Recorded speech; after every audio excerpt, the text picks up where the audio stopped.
So how did you get involved with this, and what's your approach to the Lucifer character? We got involved later in this project than our company normally does. Warner Brothers, the pilot had been written, and Peter Roth called us one morning and just said, I want to send you this script that we have at Fox that we love, and we'd love for you guys to come and produce.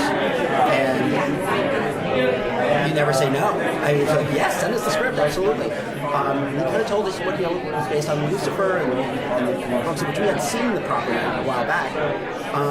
We all read it overnight. In a very rare incident, Jerry called me at 9:15 in the morning, and Jerry doesn't call at 9:15 unless he's in Europe, and it's much later there. And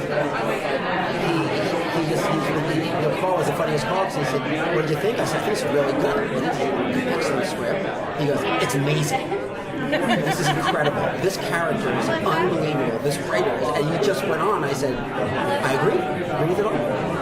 So we jumped on board with it and came on to produce it. And it was, because it was completely, it was nothing what I expected it to be.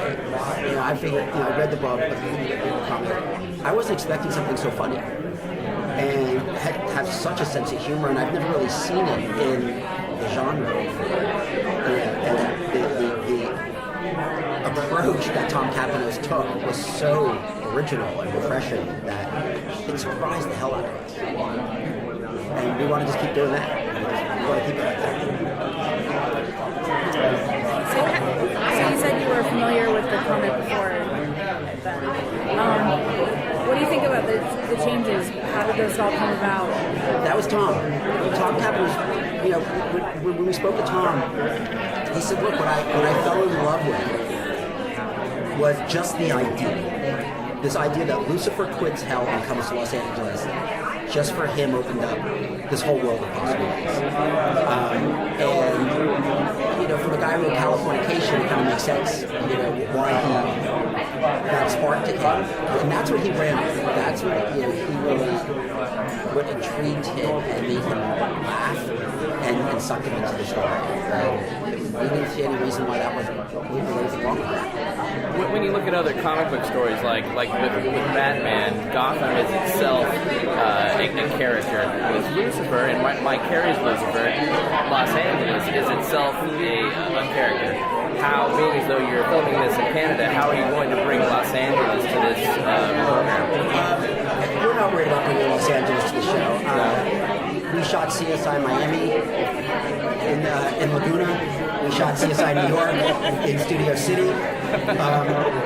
The number of people come up to me and say, how did you ever make the show in Miami? It's not difficult to do. It really isn't. We will be down in LA shooting. We will do trips to Los Angeles. We've done it on all of our shows, and they call it suspension of disbelief for a reason. And it's always worked on me. I thought San Andreas was shot in Los Angeles. I found out it was shot in Australia. I'm like, okay. It always works. The main theme of the first season is rebellion. It's truly, a guy looking for himself, rebelling against his father. It's the story of every teenager in America or in the world, and his journey, this existential journey of, if I'm supposed to be evil, why is it that I'm all of a sudden drawn to possibly do something good for anybody? And is he finding his humanity at this point? And that's kind of for starting. So what sorts of stories do you want to tell, like in the first season? What sorts of stories can we expect?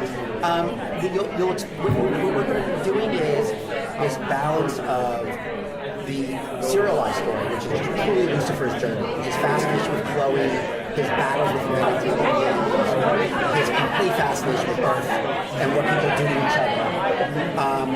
And episodically, we have mysteries. It's not a straight procedural. It's not starting with a dead body. We don't want to do that. There's a lot of that. We make a lot of it. But what those mysteries provide are insights for Lucifer into Earth and into the world, our world, what humanity does to each other. and to his other surprise.